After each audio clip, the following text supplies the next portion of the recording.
Bien, on va commencer avec la note de calcul de notre château. Bon, donc je vais répartir, je vais cliquer sur analyse, mettre à jour. Bon, ok, d'accord. Donc je suis revenu au niveau de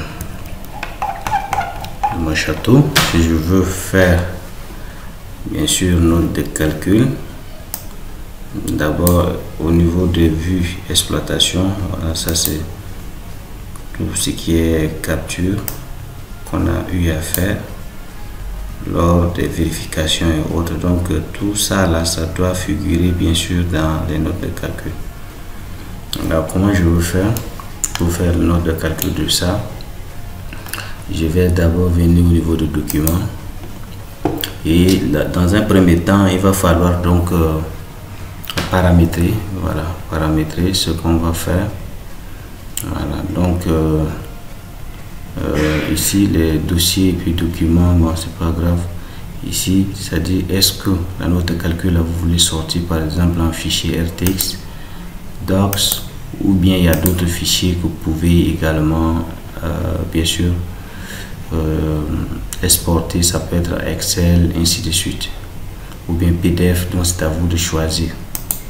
Voilà, maintenant ça c'est les modèles, notes d'hypothèse, ça c'est les notes standards. Voilà, donc ça c'est métré. Donc ça dépend de comment vous voulez exporter vos notes de calcul. Je peux décider de faire des notes en ce qui concerne métré. Je peux choisir, bon ça je vais laisser une note d'hypothèse. Et je vais venir cliquer sur quoi? Je vais vouloir sortir ça en document, en Word. Comme ça, je vais insérer également, faire des modifications comme je veux. Donc, je clique sur générer note. Voilà. Dans un premier temps, tout ça, ça ne m'intéresse pas. Je peux sélectionner et puis envoyer ça ici. Bon, vous ne pouvez pas générer ici. Je vais envoyer. Voilà. Donc, je vais laisser ça.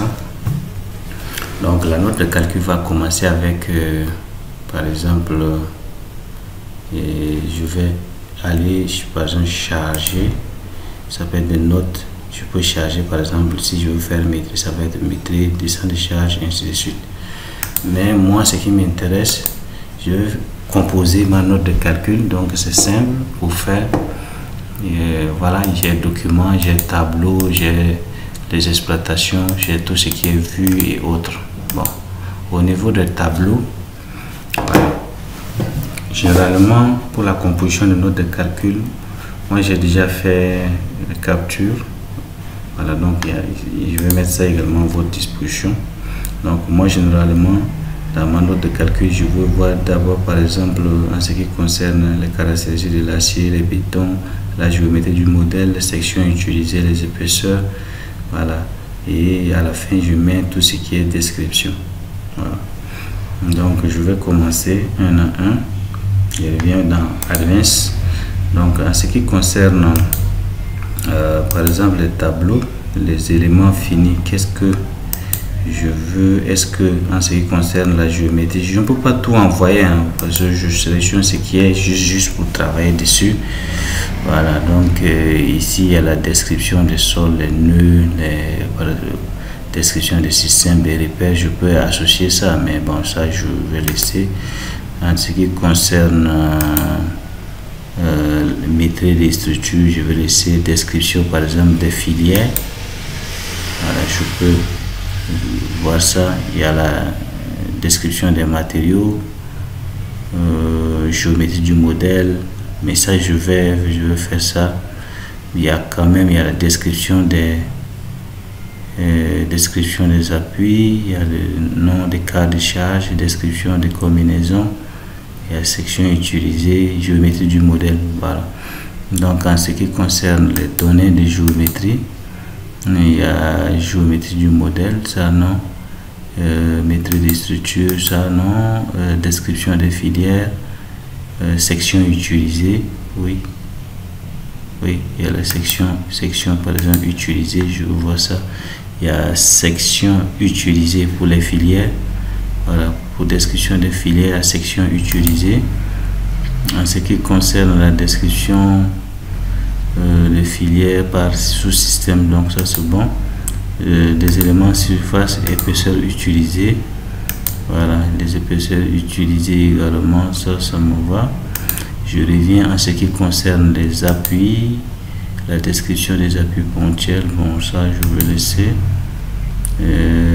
Description des appuis ponctuels rigides. Est-ce que c'est bon? Description des appuis surfaciques élastiques. Oui, moi j'ai plutôt utilisé ça, donc ça je vais laisser. Description des sections, dimension des sections, caractéristiques du laisse. Description des matériaux, je vais utiliser matériaux acier, je balance ça ici. Matériaux béton, je vais balancer.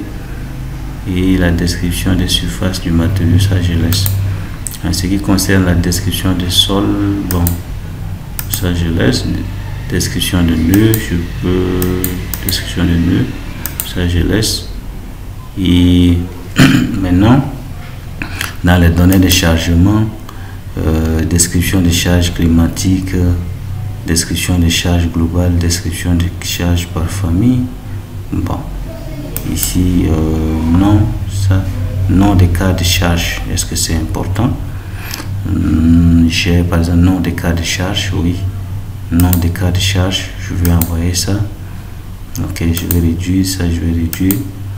Et en ce qui concerne les résultats, bon, les efforts, les déplacements, tout ça, bon, moi je vais utiliser les exploitations pour justifier mes éléments.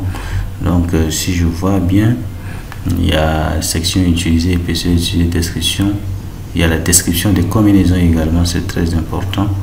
Donc au niveau de données de chargement, je vais descendre ici, description des cas de charge, description des combinaisons, et je vais envoyer ça ici. Voilà, ça c'est bon.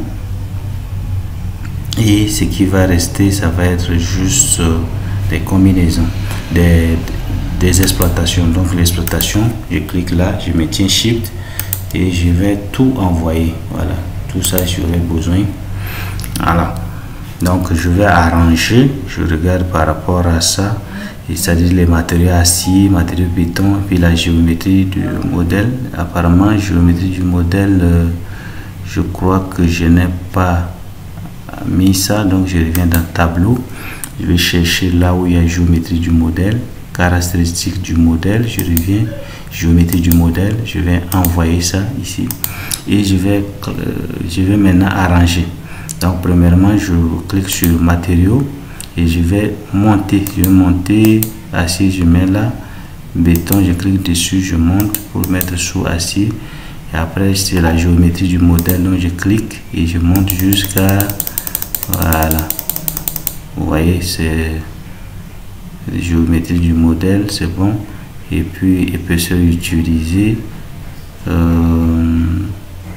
section utilisée, c'est où? Est-ce que ici, ça c'est épaisseur utilisée?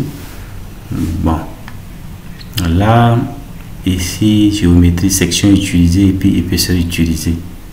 Voilà, section épaisseur utilisée. Apparemment ici, je vais faire descendre, voilà, et je monte ça, voilà, section utilisée, épaisseur utilisée. Après nom des cas de charge, puis description des combinaisons. Voilà,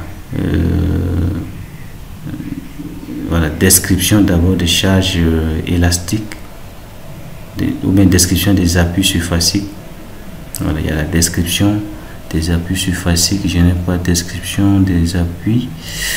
Je crois que les appuis ici, résultat, chargement, description des cas de charge, description des combinaisons. Voilà, donc ici, bon, je vais revenir dans géométrie, description des appuis, ici, des systèmes, voilà, appui, description des appuis rigides, voilà, description de nœuds, voilà, en ce qui concerne les modèles, c'est bon. Bon, la description des repères, description des éléments surfaciques, Ici la description sans option, description de surface par nom, non, ça je n'ai pas besoin. Moi ce qui m'intéresse c'est les appuis ici. Voilà, donc description des appuis ponctuels. Ici c'est dans ça, ici vous voyez que c'est description des appuis surfaciques élastiques. Voilà, c'est des appuis élastiques là, parce que nous c'est ça là qui nous intéresse trop. Donc description des appuis, ici il n'y a pas appui surfacique. Pourquoi? Bon, déjà pour nous on a dimensionné la fondation, donc ça c'est ponctuel. Voilà, description des appuis ponctuels par exemple. Oui, d'accord, parce que je trouve que c'est bon. Bon, ici il y a un souci, je vais ramener ça ici. Je clique d'abord au niveau de sommaire et je reviens description des appuis ponctuels. Voilà, s'il y avait radii on allait choisir les appuis élastiques. Voilà, et je vais monter ça aussi, je vais monter ça.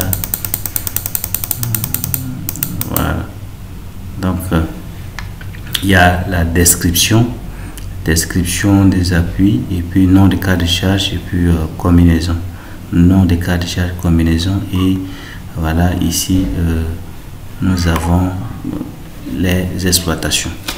Donc c'est comme ça, ça c'est bon. Et je peux tout de même, je peux mémoriser si je veux, hein. Je peux décider de mémoriser ça comme ça. Bon, ça ne va pas, mais je peux faire par exemple capture. Voilà, capture, ok.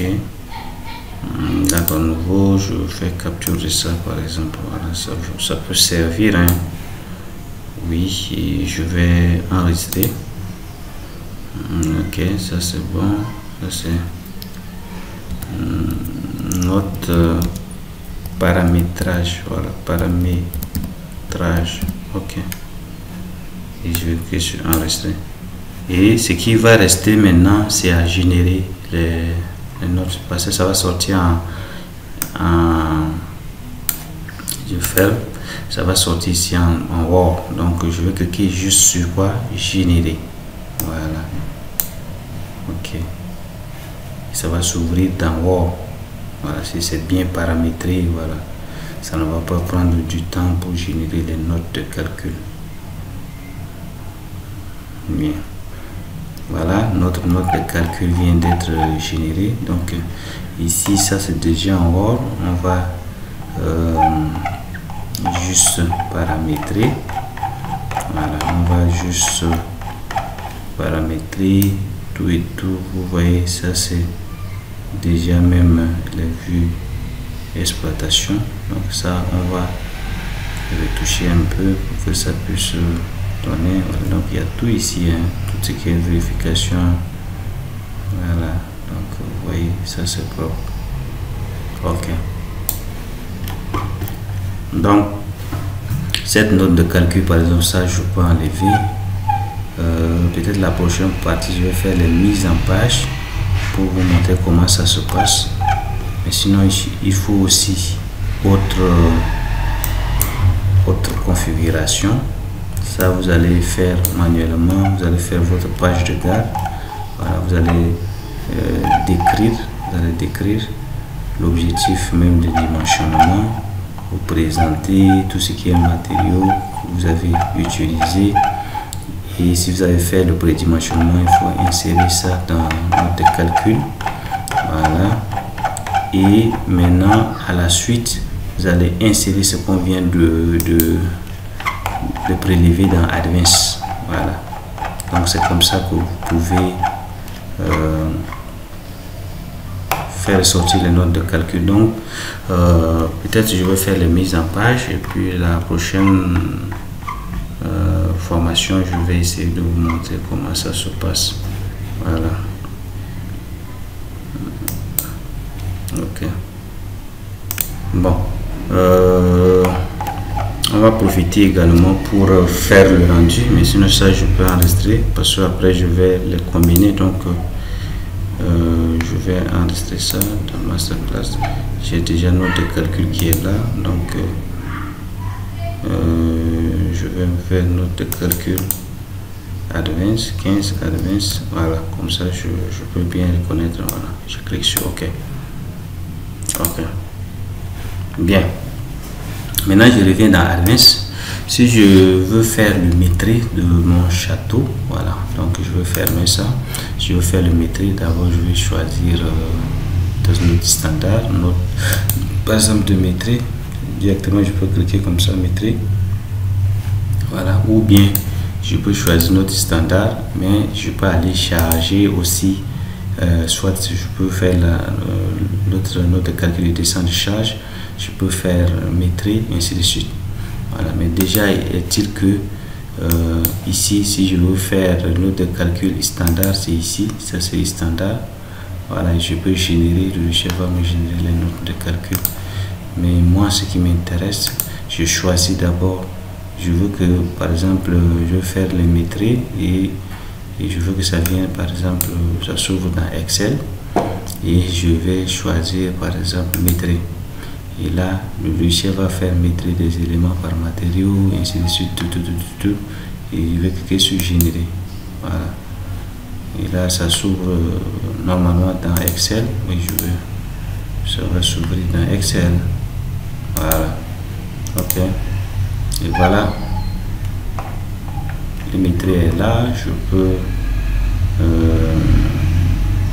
configurer, je peux faire ce que je veux avec, par exemple, maîtrise des éléments par matériaux. Et le béton armé ici, en termes donc de poids volume, ça fait 2,79. Et les aciers qui sont en tôle là, voilà, si on calcule l'équivalent, ça fait 0,31 mètres cubes. Voilà.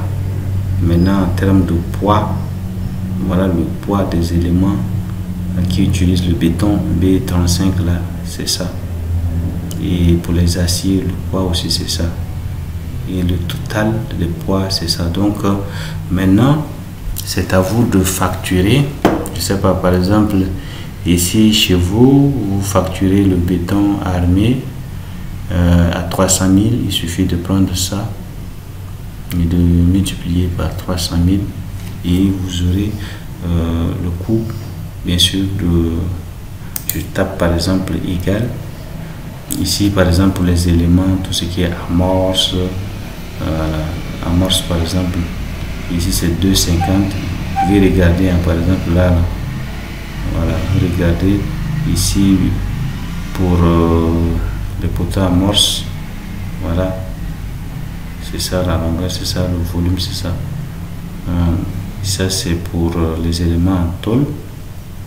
Voilà, ça c'est les aciers, ça c'est les éléments, oui, et ça aussi, ça c'est les longrines, ainsi de suite. Donc il y a le maîtrise des filières par section. Et il y a par matériau, donc ça dépend de comment vous voulez facturer vos éléments. Ça c'est maîtrise des filières par longueur aussi, il y a tout ça ici, hein. Voilà, donc c'est à vous. Ça c'est maîtrise des éléments surfaciques par épaisseur. Donc ici c'est bon, je peux faire tout ce que je veux. Je peux faire les tableaux, ou bien je fais ce que je veux. Je peux facturer soit par volume, par poids, ça dépend de moi. Et c'est comme ça que vous pouvez avoir facilement votre devis de votre château. Voilà, donc merci beaucoup. Et la prochaine partie, on va voir d'autres volets de cette formation.